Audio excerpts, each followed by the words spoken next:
I guess they call me Trashgator because I was raised by, rednecks in South Carolina and Florida, and I'm not your stereotypical California surfer guy, like.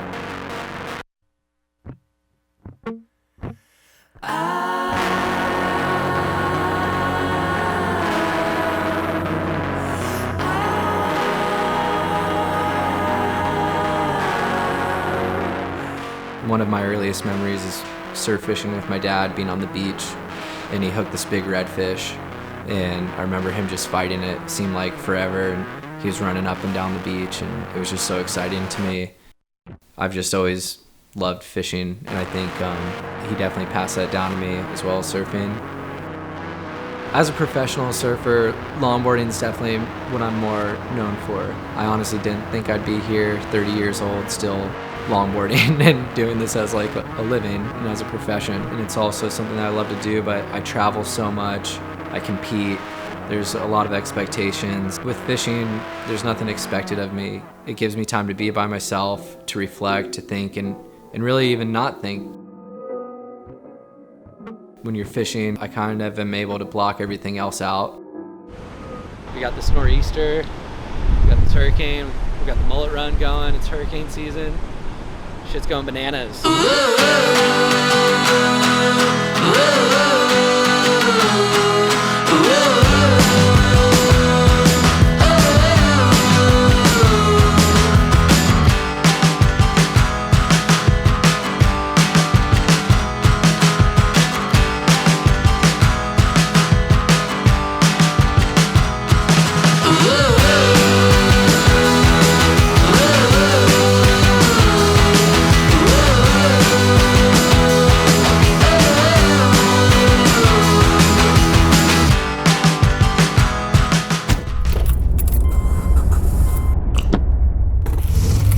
When we see a big storm coming at us, that's pretty much when we get really excited.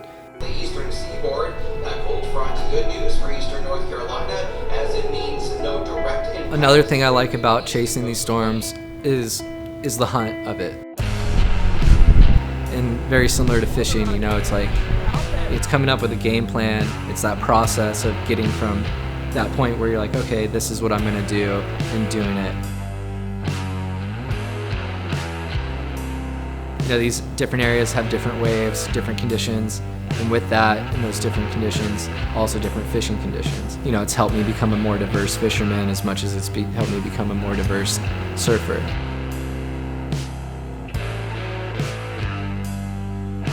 Ooh, tried to get up a little earlier this morning and hit this little spot Asher knows about.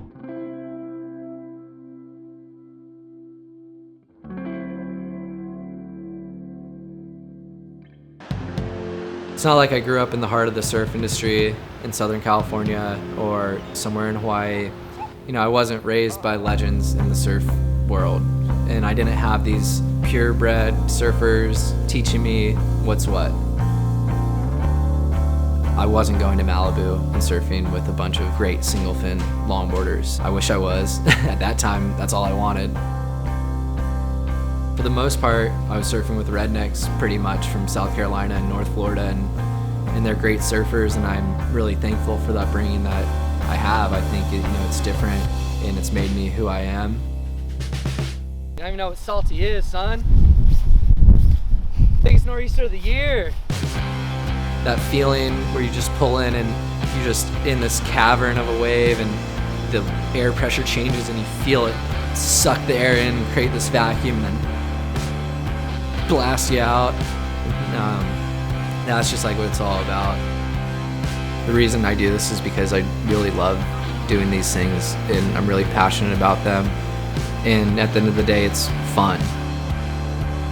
That's why we surf, that's why we fish, because it's fun. As much as I'm surfing, I'm out fishing. If we scored waves, yeah, I'll crack a cold one with the boys and throw it down and have a good time. I like to think I got a little bit of good old boy in me, and double hook up with my boy. That's probably why they call me Trashgator. Pretty proud of it, actually. I can't forget your roots. Is he a good one, Bustin? I think so. I think she's a be I think so, and I'd like to thank Channel 5 for coming on this boat with me. He was fighting good, too. Gee, dude.